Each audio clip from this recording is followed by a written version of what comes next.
네, 안녕하세요. 분당 톡센필 대표원장 강공주입니다.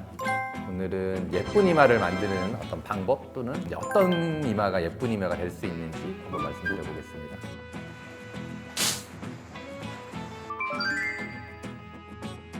사실 이마의 단독적인 모습보다는 이마, 간자, 옆 라인, 볼, 턱끝까지 연결되는 모든 라인이 사실은 제일 중요하고요.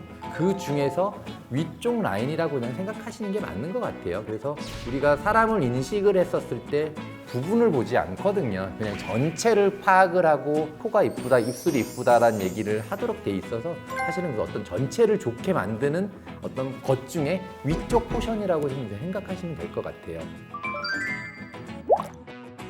그러니까 이마 필러를 하고 볼륨감을 주려는 모습 자체가 울퉁불퉁함 자체를 최대한 부드럽게 만들어주는 동작을 하기 때문에 사람의 인상 자체를 되게 편안하게 보여주는 상황으로 만들어는 건 맞는 것 같아요. 꺼진 이마를 채우러 오시는데 보통 이마의 중간에서 이 라인이 꺼지신 분이 있고요.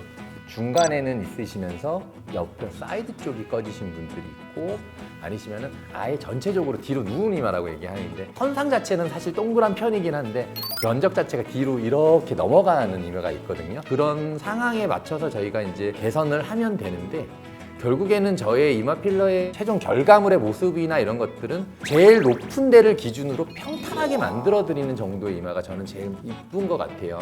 그래서 뭐 더 높여 만들어서 더 부각시키는 쪽보다는 내 이마의 뼈의 높이에서 가장 높은 데를 중심으로 평평하게 맞춰 나간다는 생각을 먼저 하거든요. 그렇게만 만들어 드리면은 뭐 대부분 다 만족을 하시고 다 좋아하시는 것 같아요. 근데 이제 여기서 우리가 하나 생각을 하셔야 되는 거는 뭐냐면 볼륨이 꺼지신 분들이 이 옆면이 꺼지신 분들이 많아요. 사실 간자 쪽, 옆면, 측면 쪽을 같이 올리는 거에 대해서는 항상 고민을 하셔야 되거든요. 왜냐면 위가 올라오는 상황을 만들어주면 상대적으로는 바깥쪽이 더 꺼져 보일 수밖에 없거든요. 그러면 위가 올라오고 꺼지고 다시 강대부가 부각이 되는 모양이 생겨지게 되면은 또 이제 선이 연결되는 어떤 선을 만들었을 때는 또 그렇게 이쁘지 않는 상황이 될 수가 있어요. 그래서 이마의 높이를 맞출 때는 옆면, 측면과의 연관성에 대해서는 이거는 무조건 저희는 고민을 해야 되고 고객분들한테도 설명을 드려서 그쪽에 대한 개선이 지금 당장 또는 이후에라도 당연히 해야 됩니다 라고 말씀을 드려놔야 될 것 같아요.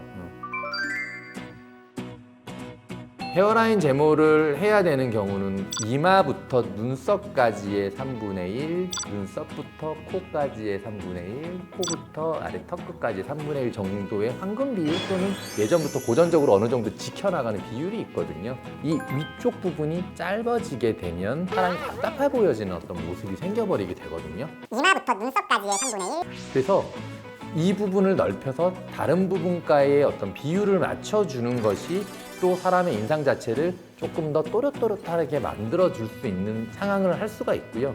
근데 이마가 좁은데 높이도 낮아서 보시는 분들은 제모를 먼저 해서 넓혀놓고 위에를 채우시는 게 사실은 훨씬 더 이뻐지시는 길이거든요. 만약에 낮은데 작고 이거를 올려놓게 되면은 밸런싱이 더 이상하게 깨져버리면서 좀 더 보기가 안 좋아지는 것 같아요. 사실상 보톡스 시술이 이제 필수가 되는 거죠.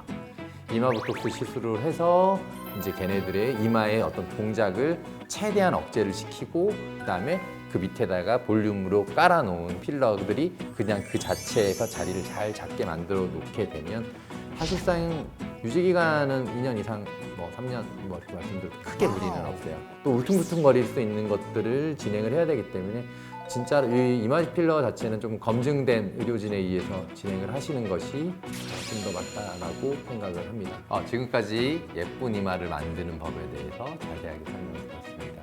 또 다음 주제를 가지고 찾아뵙도록 하겠습니다. 감사합니다.